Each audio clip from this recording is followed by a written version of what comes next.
na ndio maana ameleta injili yake hapa siku ya leo ili upate kuisikia na kulisikia. Katika kulisikia upate kuokolewa kwalo, kwa sababu hakuna njia yoyote ingine ambayo mwanadamu atakuja kwake Mungu ila kwa huyu Yesu Kristo. Hakuna njia nyingine ya kusimama mbele ya Mungu Baba Mwenyezi ila kwa damu ya Yesu Kristo.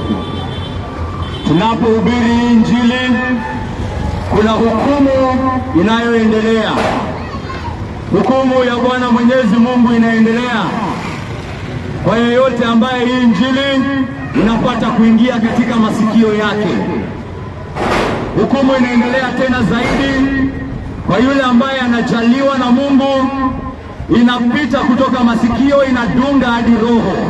Anapata kujua hakika hili si neno la vijana, si vijana wamechanganyikiwa wamekuja hapa kuhubiri. Na wengi wanapata kusikia hiyo sauti, na wanapoisikia badala ya kuitilia maanani, si kulipuuza tu wanalipuuza, bali wanaanza kupigana vita nalo. Wanaanza kupigana vita na Mwenyezi Mungu, wanaanza kupigana vita na Roho Mtakatifu, wanaanza kupigana vita na yule aliyetutuma hapa. Hatujakuja hapa kwa mamlaka yetu sisi wenyewe, tumekuja kwa mamlaka ya Mwenyezi Mungu.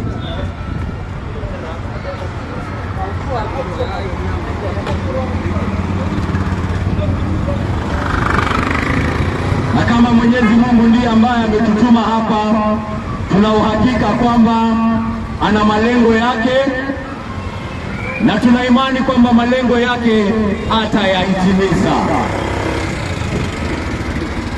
Ni tumaini letu kwamba malengo yake ni kwamba wengi katika huu mtaa wa Majengo, katika kusikia injili ya Yesu Kristo, watapata kumjua na watapata kuokolewa kwalo.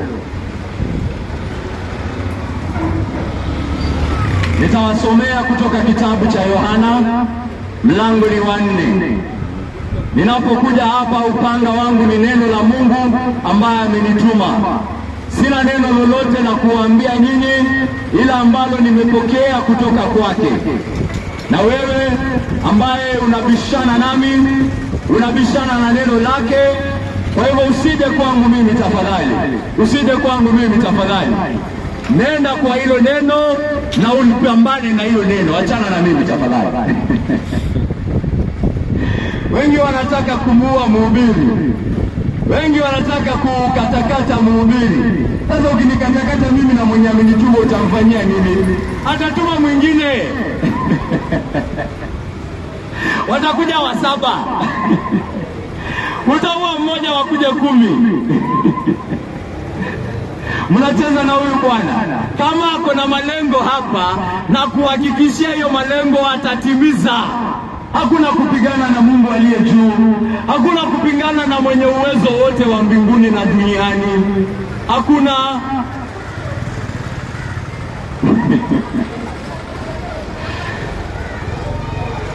Nasoma kutoka kitabu cha Yohana mlango ni 4. Inasema hivi, inaongea kuhusu Yesu Kristo, mwana wa Mungu, mwana mzaliwa pekee wa Mungu. Wakati huo ilimlazimu Yesu apitie Samaria. Akafika kwenye mji mmoja wa Samaria uitwao Sikari, karibu na lile shamba ambalo Yakobo alimpa mwana wake Yosefu. Huko ndiko kulikokuwa na kile kisima cha Yakobo.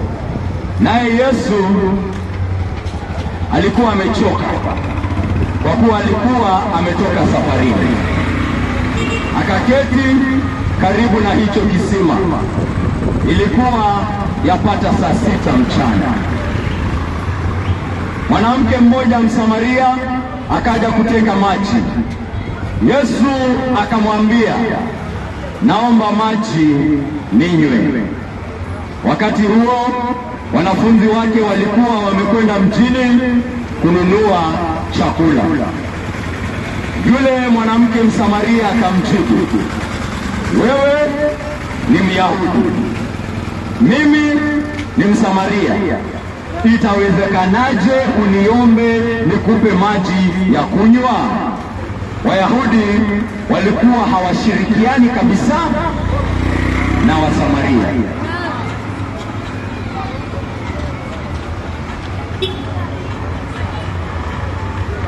Ole wako kakaangu pale uliye mbali na wewe wangu, ninataka usikie habari ninayoleta hapa siku ya leo. Ninataka nitangaze, na kama ningekuwa na uwezo kusikika Mombasa yote ningefanya. Lakini ninataka upate habari, uone kwa hii hadithi kwamba Yesu Kristo ni Mungu wa kutafuta.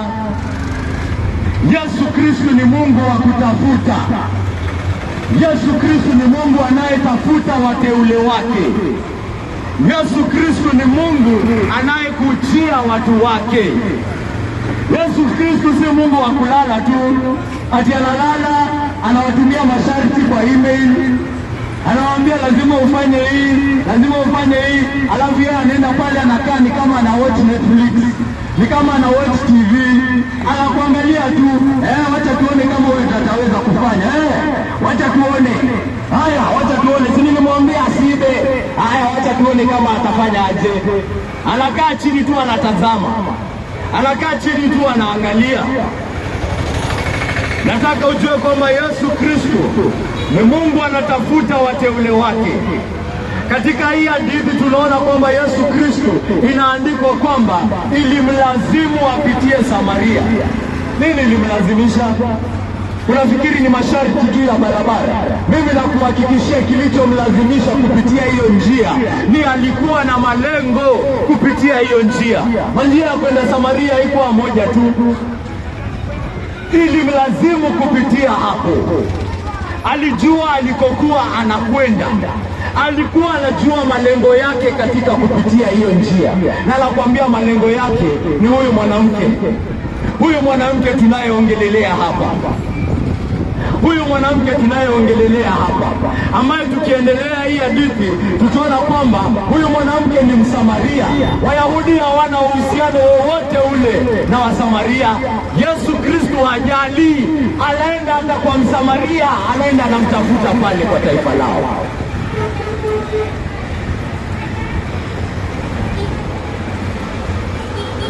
Huyu mwanamke si Msamaria tu,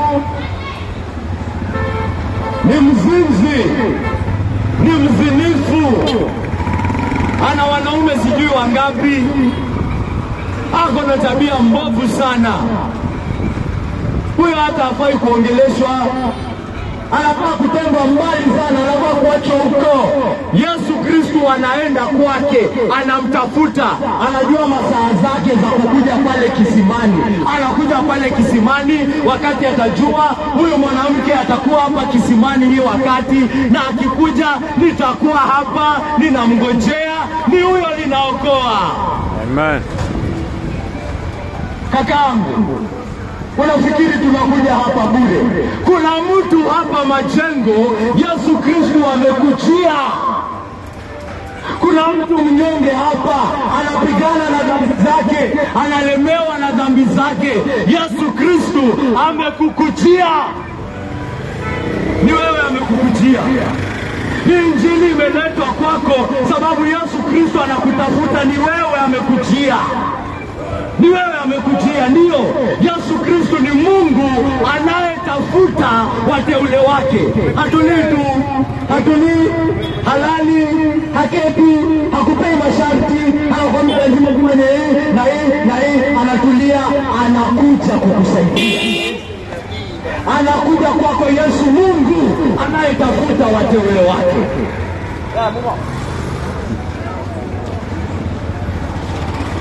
Ushaisikia Mungu anayetafuta watu wake? Ushaisikia Mungu anayetafuta kondoo zake? Wewe umezoea tu Mungu ambaye ameketi kwenye kiti chake cha enzi, amekaa pale, anasema wacha wafanye, mimi nitawahukumu siku ya hukumu ikifika. Siku ya hukumu ikifika ndio nitakuwa na wao. Wacha sasa wafanye venye wanataka. Sinishawapea shati, sinishawapea kitabu ya kusoma, sinishafanya yote. Haya, wacha sasa wafanye. Wakitaka wafanye. Yesu Kristo anakukujia. Yesu Kristo ni Mungu anayekujia watu wake. Yesu Kristo ni Mungu anayetafuta watu wake.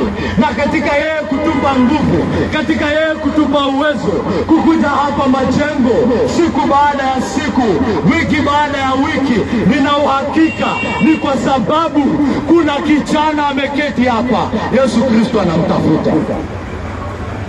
Kuna mzee hapa, Yesu Kristo anamtafuta.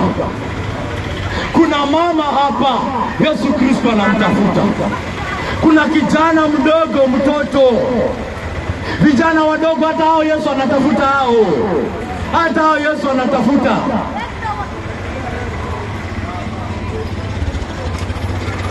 Na wahakikishia siku ya leo,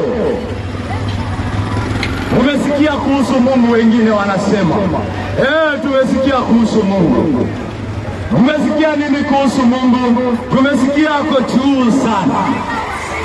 Tumesikia yeye ni mtakatifu sana. Tumesikia yeye ni wa kusifiwa. Tumesikia yeye ni wa kuabudiwa. Tumesikia yeye ni wa kuogopwa. Tumesikia yeye ni wa kuhofiwa. Tumesikia uwezo wake haulinganishwi. Akitaka kufanya chochote hauwezi msimamisha. Tumesikia kipawa chake cha uumbaji hailinganishwi. Ameumba mbingu, ameumba dunia, ameumba nyota, ameumba wanyama, amejaza ulimwengu na kila nyota anaijua kwa jina. Tumesikia hiyo. Tumesikia kuhusu wema wake, hiyo tumesikia. Mvua inaanguka kwa watu wazuri, inaanguka kwa waongo. Mvua inaanguka kwa wenye wazuri, inaanguka kwa wenye matusi. Wenye matusi pia si biashara zao zinakuwa. Wenye matusi si pia wao wanapata makastoma, si ndio? Ni kwa sababu Mungu amefunga macho. Ni kwa sababu Mungu amefunga macho. Ana subra na wao. Wenye matusi kwanza wakutusi watumishi wa Yesu Kristo. Wenye matusi waniona, Mungu ana subra na wewe. Ni subra Mungu ako nayo na wewe. Ni subra. Anakuletea injili tena na atakuletea tena kesho na tena kesho kutwa. Wewe na matusi yako bado atakuletea habari yake ya neema. Anakuambia wewe mwenye matusi, wewe ndio ninataka. Wewe sasa ndio ninataka. Wewe ndio ninataka kuosha wewe na matusi yako. Wewe ndio ninataka kusafisha. Wewe ndio ninataka kuzalisha upya. Ni wewe ndio ninataka, wewe mwenye matusi wewe. Ni wewe ndio tunataka, mzee wangu. Ni wewe, asi mwingine.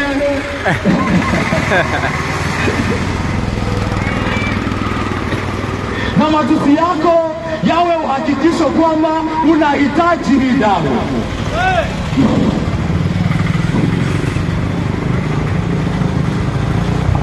Wenye kula njama, ninyi ndio tunataka mjue Yesu. Amen. Makatili ni nyinyi ndio tunataka. Wapi huyo katili? Wapi huyo mwenye vitisho? Wewe ndio Yesu amekujia. Amekujia wagonjwa kama wewe. Wagonjwa kama wewe. Hatujakujia watu ambao wanafikiria wao ni wazuri. Tumekujia wagonjwa. Kwa hivyo tukiona mgonjwa, tunajua hapa ndio tunahitajika.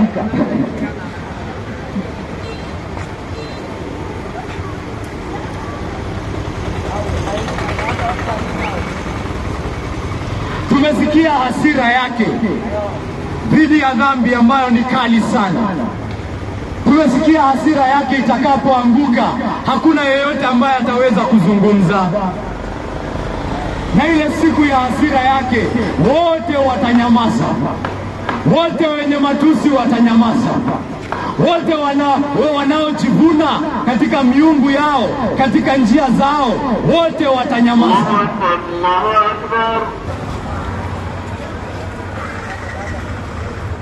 hasira ya Bwana, hasira ya Bwana tunaijua. Utukufu wa Bwana hiyo pia wanasema tunaijua. Wanasema tunajua Bwana yuko juu sana, utukufu wake haulinganishwi.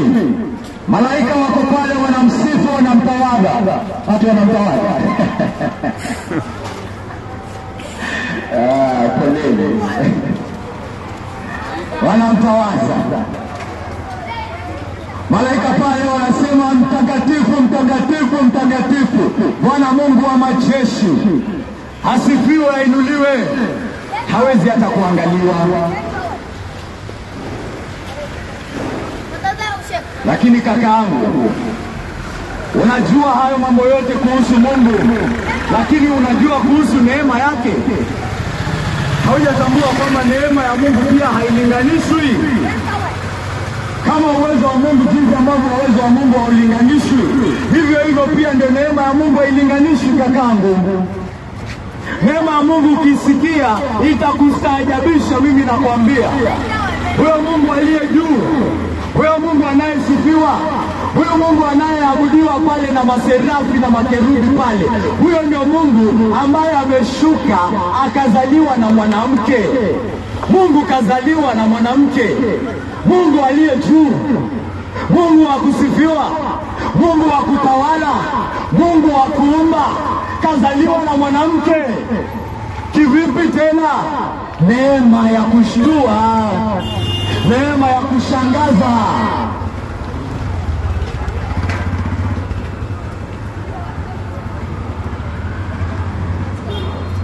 Kwa nini afanye mambo kama hayo? Kwa nini Mwenyezi Mungu azaliwe?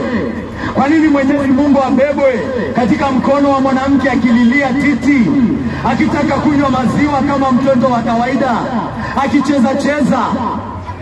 Lakini hakuwa na matusi. Hakuwa na matusi alipozaliwa. Vijana wadogo, mmefunzwa matusi? Hilo ndio mmefunzwa. Halafu hamjafunzwa heshima. Hamjafunzwa heshima kwa watu wenu wakubwa. Mnaipisha wazazi wenu. قد قامت الصلاة قد قامت الصلاة الله أكبر الله أكبر لا إله إلا الله. Neema yake hailinganishwi.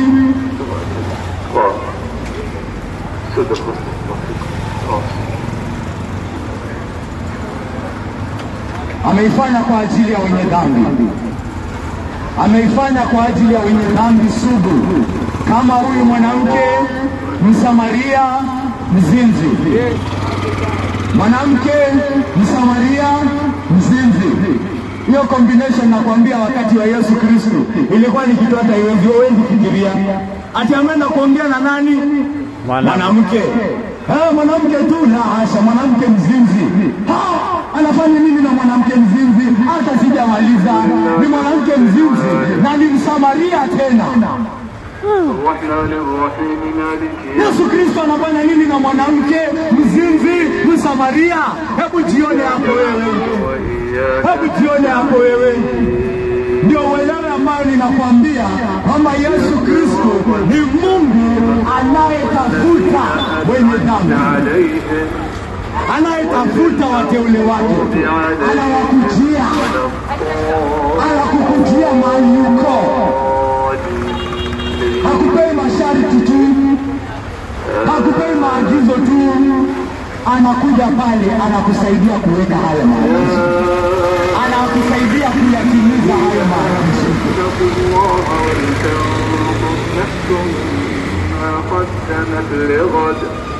واتقوا الله إن الله خبير بما تعملون ولا تكونوا كالذين نسوا الله فأنساهم. Nitamaa yangu kwamba habari ninayohubiri itaweza kusikika. Nitamaa yangu ya kwamba maneno ninayosema yatapata kuingia katika sikio la mtu. Ni tamaa yangu ya kwamba kuna mtu ameketi mahali anapata kusikia, anasema sitapata kusikia Mungu kama huyu, sitapata kuona neema kama hii. Mimi nimezoea mtu nikimkosea anasema huyo ni fake friend. Mimi sitaki mambo ya fake friends, mimi sitaki mambo ya watu kama hao, mimi sitaki huyo atoke mbali na mimi. Yesu Kristo ni Mungu ambaye ulikumkosea, umevunja sheria yake, anakuja pale mahali uliko akutoe kutoka hiyo shida. Ndio maana tunanyosha mkono wetu kwa ambao wanaotutusi. Tunasema wewe katika matusi yako, Yesu Kristo ananyosha mkono wake, anataka kuja kwako akuokoe kutoka hilo shimo la matusi yako. Wanaotutisha tunakuja kwako pia wewe. Yesu Kristo ananyosha mkono wake kwa wanaotutisha, kuambia ni wewe nimekujia. Wanaotudharau, wanaotukejeli, wanaoongea mambo mabaya pale, tunasema Mungu wetu ni Mungu wa kutafuta wale wanaomkosea. Mungu wetu ni mwenye faraja ya aina ambayo ananehemia, anarehemu wale wanaomdharau. Umesikia neema kama hiyo? Wengine wanapea neema kwa marafiki zao tu.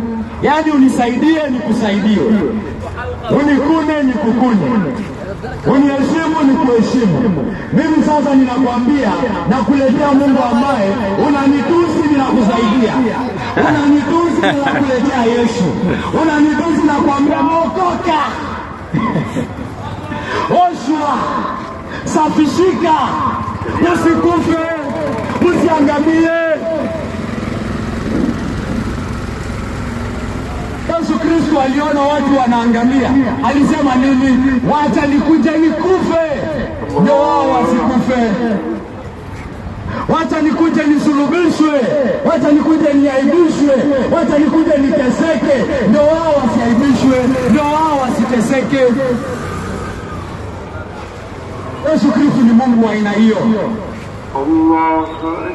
Yesu Kristo ni Mungu wa aina hiyo, anayetafuta kwenye dhambi. Anakuja mahali huko, anasema ninajua udhaifu wako, ninajua unyonge wako, ninajua umekuwa ukipigana na nafsi yako, ninajua umekuwa ukijaribu kushinda sijui dhambi gani na gani, ninajua umekuwa ukijaribu kujipika viboko, sijui unafunga, sijui unajinyima chakula, sijui unaongeza sala, sijui unaamka saa 6 ya usiku, unajaribu kubeba huo mzigo lakini haubebeki. Anakuambia udhaifu wako ninaujua, ndio maana mimi ninakuja kukusaidia kubeba hiyo mzigo. Yesu Kristo ni Mungu wa aina hiyo, anajua udhaifu wako. Wengine wako hapa kuna miaka mingi sana, wamepigana na dhambi zao miaka mingi sana, lakini bado wazinzi, bado waongo, bado wakatili, bado wenye matusi, bado wafitina, bado wenye faraka, bado wenye masengenyo. Alafu anasema mimi ni mtu wa Mungu. Hapo anasema mimi niko sawa. Uko sawa wapi? Uko sawa wapi? Unahitaji usaidizi.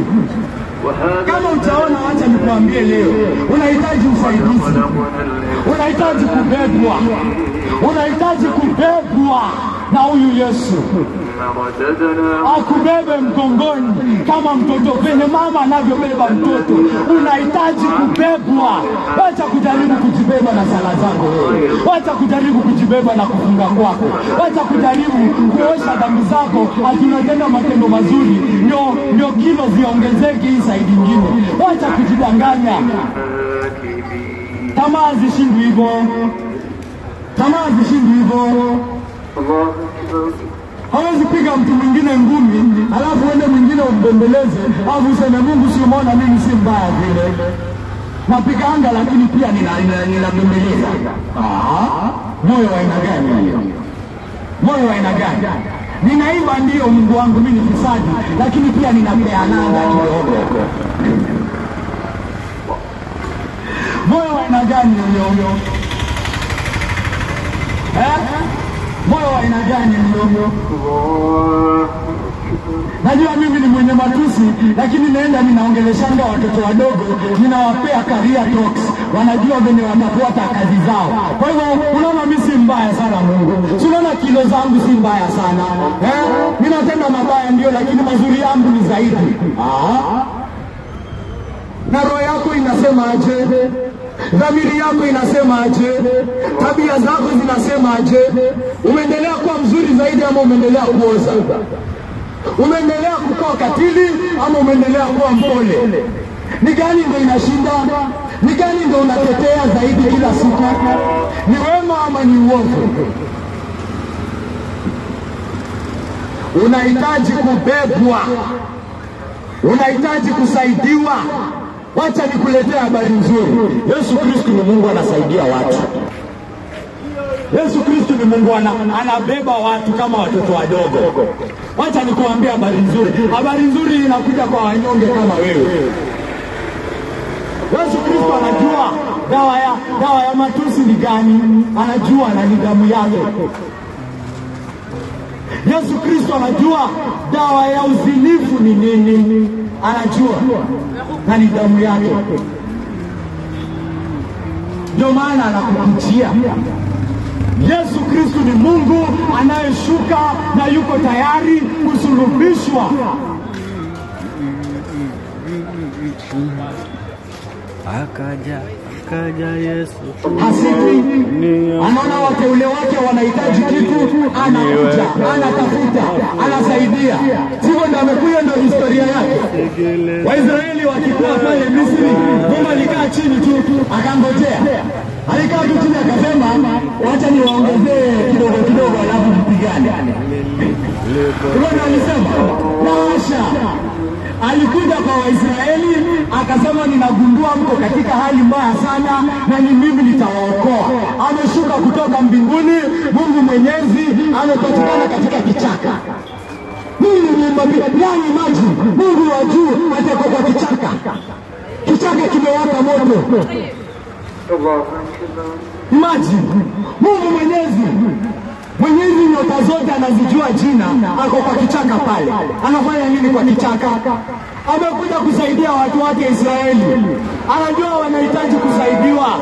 Mungu Mwenyezi anashuka. Hiyo ndio neema yake. Unasikia neema inashtua? Unafikiri utastaajabishwe na uwezo wa Mungu, ustaajabishwe na kipawa chake, ustaajabishwe na uwezo wake, ustaajabishwe na wema wake, ustaajabishwe na hasira yake, ustaajabishwe na utukufu wake, na ukose kustaajabishwa na neema yake. Konda neema yake ndio inastaajabisha kabisa.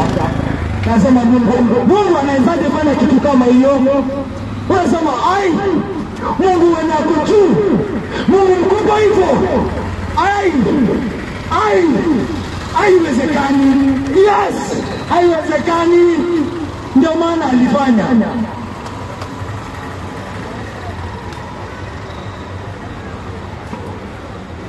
Kwani Mungu anafanya vitu haziwezekani. Unasema kai, yani ameshuka Mungu mwenyewe akatusiwa pale. Yani watu wanamdharau Mungu. Na akakaa tu hapa akakubali. Angeweza kuwaangamiza, angeweza kuwachoma, angeweza kuwafanyia mambo mengi sana, lakini yuko pale tu anamwambia, kama wewe ni mwana wa Mungu, jiokoe. Kama wewe ni mwana wa Mungu, shuka msalabani. Ako pale tu. Ni kwa sababu hana uwezo. Ni kwa sababu hana uwezo. Kakaangu, ni kwa sababu anakurehemu wewe.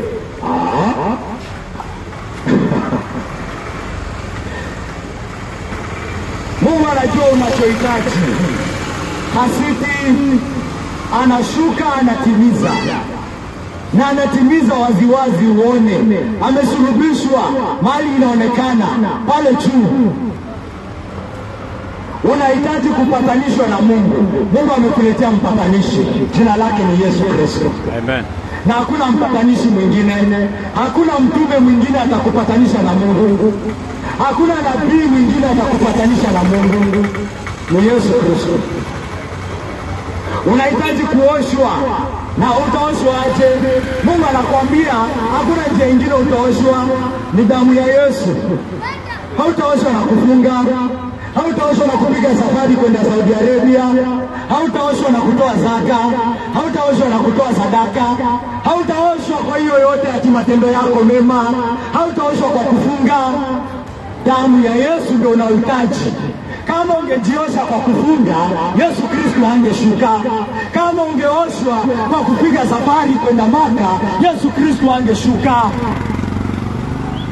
Ungeambiwa fanya nini hapo, hakuna shida. Wewe fanya, wewe nenda zako. Tupatane hapo mbele. Kwa nini amtume Yesu mwana wake afe? Kwa nini? Kwa sababu hakuna kitu unaweza fanya. Unahitaji Yesu. Unahitaji neema. Unahitaji kubebwa kama mtoto mdogo.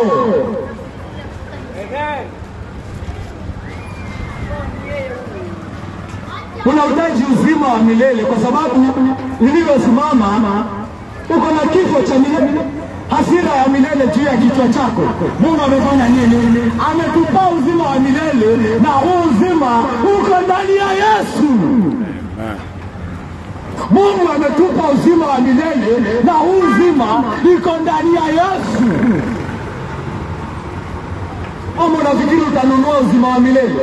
Unafikiri kuna kitu unaweza fanya ikupe uzima wa milele wewe? Mbona unakuwa kumbavu? Mbona unakuwa kumbavu? Unafikiri kuna kitu unaweza fanya ikujalie uzima wa milele?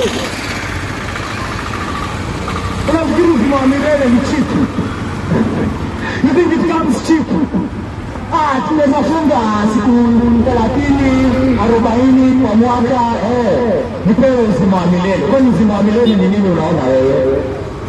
Unaona kile kitu inanunuliwa hapa kwa majengo kwa soko. Unafikiri uzima wa milele ni kitu inanunuliwa hapa kama maembe? Lazima inunuliwe kwa bei kali. Na hiyo bei ni damu ya Yesu. Mungu mwenyewe ndiye amekulipia hiyo bei. Umelipiwa hiyo bei wewe kakaangu. Unahitaji kupigana na vita. Si umekuwa ukijaribu kupigana na nafsi yako tangu utotoni mwako. Umeshindwa, si ndio?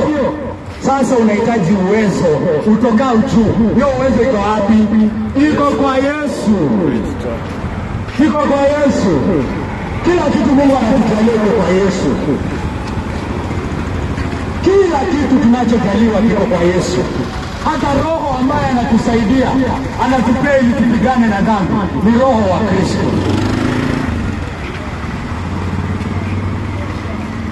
Na anakuja kwako kwa njia ambayo utaelewa, ambayo utatambua. Kama vile alivyokuja kwa huyu mwanamke. Hakukuja na story mingi, alikuja akamwambia nipe maji. Nipe maji. Huyu mwanamke akasema wewe ni Myahudi, mimi Msamaria, unanitisha maji aje? Akamwambia ungejua mtu anakuitisha maji wewe, ungeniitisha mimi ningekupea maji ya uzima. Ungeniitisha mimi nikupee maji ya uzima. Na kama mwenye dhambi yeyote wa kawaida anaanza kuongea tu mjinga. Ati wewe hauna mtungi, utachukua maji kutoka wapi? Kuna wengine wako hapa. Ninawaambia Yesu Kristo ndio uzima. Anasema hiyo uzima atatoa wapi? Sijui nini. Kama venye mwanamke aliongea. Wacha nikwambie venye Yesu alimwambia mwanamke. Ungejua ni nani anakuongelesha, ungejua ni nani anasema na wewe, ungesema Yesu Kristo nipe maji ya uzima. Wewe ndio ungeitisha. Shida yako ni hujui. Wengine wamedanganywa hapa, Yesu ni nabii, Yesu ni nabii. Ungejua Yesu ni nani wewe, ungejua Yesu ni nani wewe, ungemuitisha uzima wa milele. Yesu ni mtume, Yesu ni mtume tu. Ungejua Yesu ni nani wewe, ungejua Yesu ni nani wewe, ungemuitisha nguvu kushindana na dhambi yako. Shida ni ujui Yesu ni nani. Na anakuja kwako siku ya leo. Anakuja kwako siku ya leo. Anataka usikie sauti yake. Anakuita, ni wewe anakuita. Ni wewe amekujia. Ni wewe anataka kuokoa, ni wewe anataka kusafisha, ni wewe anataka kutakasa, ni wewe anataka kupeleka kwa baba yake. Mwenye dhambi usionyeshe kejeli, mwenye dhambi usionyeshe dharau, mjue Yesu. Mwenye dhambi usionyeshe kejeli, mwenye dhambi unajua unahitaji usaidizi, mjue Yesu. Mwenye dhambi unahitaji usaidizi, mjue Yesu.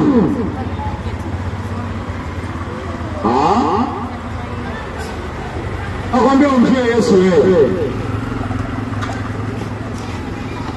Kwa jina lake naomba mkiamini. Yesu Kristo Mwenyezi Mungu wa milele, tunakuja mbele yako siku ya leo tukikushukuru na tunakutukuza kwa sababu umetuita kwa kazi yako tukufu.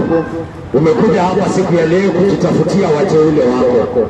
Umekuja hapa siku ya leo kujinyakulia watu wako, kushinda mioyo yao, na umekuja kwao kuzungumza nao kwa njia ambayo wataelewa. Wasiseme tulikuja hapa tukihubiri lugha ya maprofesa, lugha ya wataalamu. Tumekuja hapa tukihubiri kwa lugha ya watoto wadogo. Tumekuja hapa tukihubiri kwa namna ya watoto wa class 3. Wasiseme tumekuja hapa kwa njia ngumu. Yesu Kristo, tunajua kwamba umeweza kuonyesha wateule wako kupitia Roho wako Mtakatifu kwamba unajua mioyo yao, unajua mahitaji yao, unajua kwamba wanahitaji kuokolewa, unajua ya kwamba wanahitaji usaidizi, unajua ya kwamba wanahitaji nguvu, unajua ya kwamba wanakuhitaji wewe. Tunajua Yesu Kristo na mbinu zako, kwa sababu hekima yote ni yako. Wewe ni hekima yenyewe, wewe ndiyo hekima yenyewe. Kwa hivyo tunakuja mbele yako tukiomba kwamba jinsi ambavyo umesema kwamba wewe ni the same jana, leo na milele, jinsi ambavyo ulimtafuta huyu mwanamke. Tuna wanawake wa Samaria wazinzi wengi sana hapa. Tuna wanawake wa Samaria waondo wengi sana hapa. Tuna wanawake wa Samaria makatili wengi sana hapa, wafisadi na kila aina ya uovu ambao umekita mizizi hapa Majengo. Lakini Mungu Baba, tunajua kupitia uwezo wako kwamba unaweza kuzungumza na mioyo yao, wapate kukujua na wapate kukimbia kwako, kukimbia marathon, sprint, wakimbie kabisa. World record za mbio zishindwe hapa, vile ambavyo wengi watakuja kwako, kwa sababu wewe Mungu unajua kuongea na watu katika mioyo yao. Fanya hii yote kwa utukufu wa jina lako, na kushukuru na kutukuza Bwana wangu. Naomba haya yote katika jina tukufu la Yesu Kristo aliye Bwana na mkombozi wetu. Amen.